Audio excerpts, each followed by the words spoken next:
از قلم مرجان کتب۔ اس کو واپس رکھیں۔ ان ششدر آنکھوں سے نگاہیں چھڑا کر چہرہ جھکاتے ہوئے پستول کی جانب دیکھا اور پھر پیچھے ہوا۔ گھبرا کر پستول بیگ میں رکھتے ہوئے در نجف کی بے اختیار نظر اس کے تشویش زدہ مضطرب چہرے سے ٹکرائی، اور تبھی اس نے ابو تراب کے عقب میں کھڑے مروان بن سعد کو اپنے حواری کی جانب گردن سے حملہ کرنے کا اشارہ کیا، اور اسے لگا اس کا دل خوف سے دھڑک اٹھنے سے قبل ہی پھٹ جائے گا۔ وہ ظالم شخص اس 1 مہینے میں ابو تراب کو قتل کر دینے کی کتنی کوششیں کر چکا ہوگا۔ در نجف اشرف کے دل نے سب پسے پش ڈالے، بے اختیار ہو کر سوچا کہ اسے ابو تراب غضنفر کو یہاں سے لے کر بھاگ جانا چاہیے۔ بے چین دل کو مروان بن سعد کے ارادے ٹھیک نہیں لگ رہے تھے۔ کیا اس نے ابو تراب کو زبردستی اپنے گروہ میں شامل کر لیا تھا، یا اس کاغذ کی وجہ سے یہ کوئی تدبیر تھی؟ ساری خوفزدہ کرتی سوچیں جھٹک کر در نجف نامحسوس انداز میں ابو تراب کی جانب بڑھی۔ کوئی پہلا دھڑکن روکتا احساس تھا جس نے ابو تراب غضنفر کی روح کھینچ لی۔ چہرہ جھکائے تحیر زدہ آنکھوں سے اپنے بازو کو دیکھا، جس کو در نجف نے لرزتی گرفت میں پکڑتے ہوئے اپنی جانب کھینچنا چاہا، مگر مقابل ابو تراب تھا جو 1 انچ بھی نہ ہل سکا۔ سیاہ آنکھیں لرزتے ہوئے اٹھیں اور پہلی بار ان آنکھوں کے بجائے اس دلکش چہرے کو دیکھنے کی خطا کر بیٹھی جہاں خوف، کچھ چھن جانے کا ڈر ڈیرا ڈالے بیٹھا تھا۔ وہ کیسا ڈر تھا اس عورت کا جس نے اسے ہر دل دکھاتی بات، اذیت ناک انکشاف تک کو پیچھے دھکیل دینے پر مجبور کر دیا تھا۔ وہ عورت جو اسے ہر بار حیران کر دیتی تھی، اس بار ششدر کر گئی۔ ابو تراب غضنفر کو پہلی مرتبہ احساس ہوا کہ کسی چہرے کو دیکھتے ہی دل کا پسلیاں توڑ کر دھڑک اٹھنا محض لوک داستانوں کا ہی حصہ نہیں، تو حذیفہ اس لیے شیریں کو دیکھتے ہی زمین کا ہو کر رہ جاتا تھا، اپنی نگاہ نہیں چھڑا پاتا تھا، مگر اسے تو یہ چہرہ نہیں دیکھنا چاہیے۔ یہ سوچ سارے وجود میں لرزش لانے کا موجب بن گئی۔ دل بضد ہے کہ اسے چھو کے سراہا جائے، آنکھ کہتی ہے اسے دور سے ہی چاہا جائے۔ تو یہاں بیٹھ میرے جسم، اسے مل آؤں، یہ نہ ہو تو بھی میرے ساتھ گناہا جائے۔ کیا بعید ایسی کوئی شام زمیں پر اترے، جب دیا ٹوٹی ہوئی شب سے بیاہا جائے۔ جس طرح بھی ہو میرے دل سے نکالو اس کو، یہ نہ ہو عشق میرے ساتھ نکاحا جائے۔ میں محبت کے خرابے سے نکل آیا ہوں، اب کسی موڑ پہ بھی مجھ کو نہ چاہا جائے۔ میرے ساتھ بھاگ چلیں حیدر۔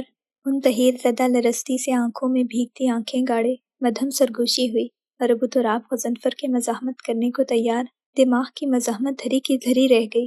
در نجف اس کا بازو مضبوطی سے تھامے اپنے ساتھ گھسیٹتے ہوئے بوکھلائے شور مچاتے مجمع سے دور، بہت دور لے کر جا رہی تھی۔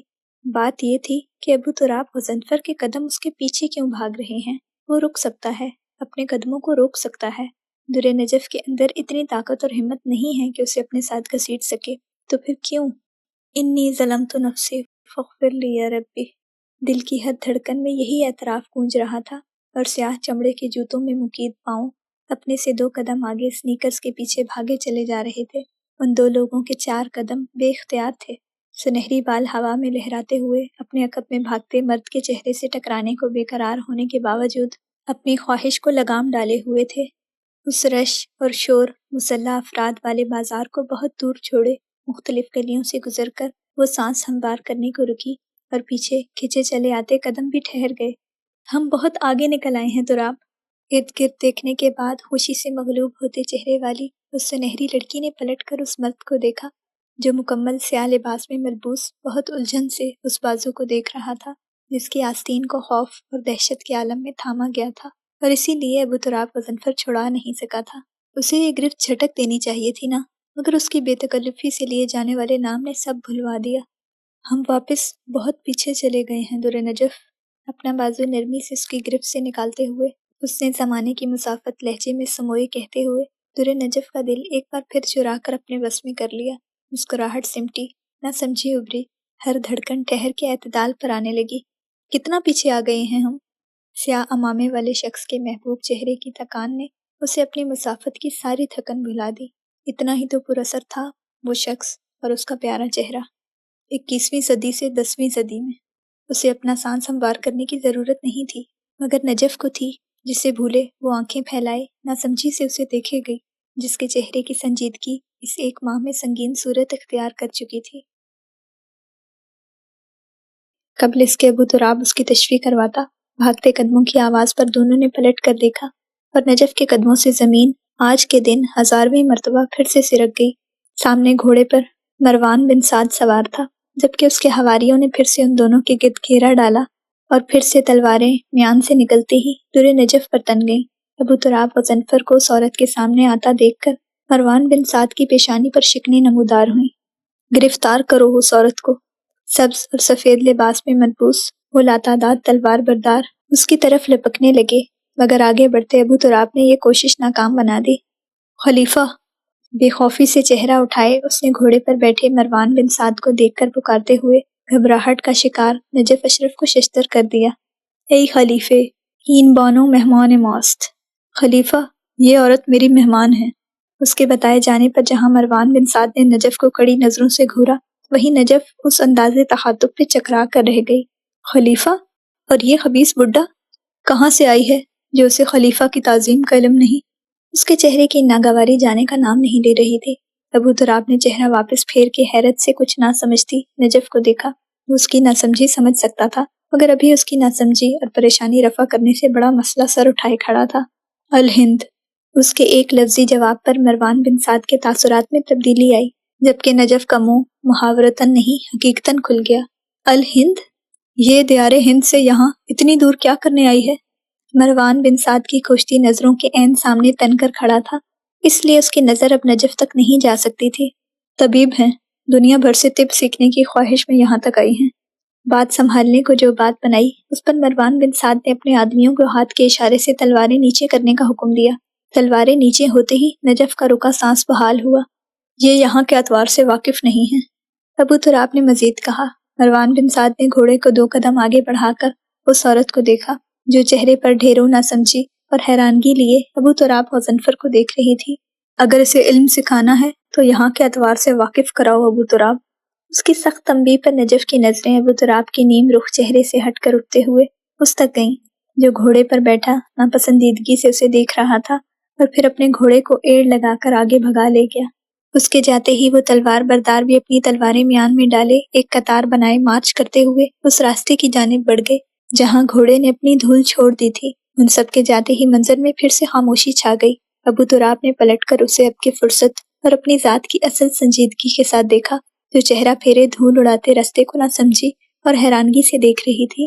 مخالف سمت سے آتی ٹاپوں کی آواز پر دونوں ایک بار پھر چونک اٹھے، مگر اس بار سامنے سے آنے والے کو دیکھ کر خوف اور اضطراب طاری نہیں ہوا۔ بغیر کسی سوار کے ابو تراب کی طرف بڑھتا سفید گھوڑا اور اس سے پیچھے ہی سیاہ گھوڑے پر کوئی سوار تھا، جو ابو تراب جیسے مگر سفید لباس اور سفید عمامے میں ملبوس تھا۔ یہی حذیفہ یمان ہے، شیریں سے محبت کرنے والا حذیفہ یمان۔ یا سیدی! ایک ہی جست میں سیاہ گھوڑے سے اترتے سربی نقوش والے لڑکے نے ابو تراب غضنفر کو پکار کر نجف کی آنکھوں میں پھر سے تحیر انڈیل دیا۔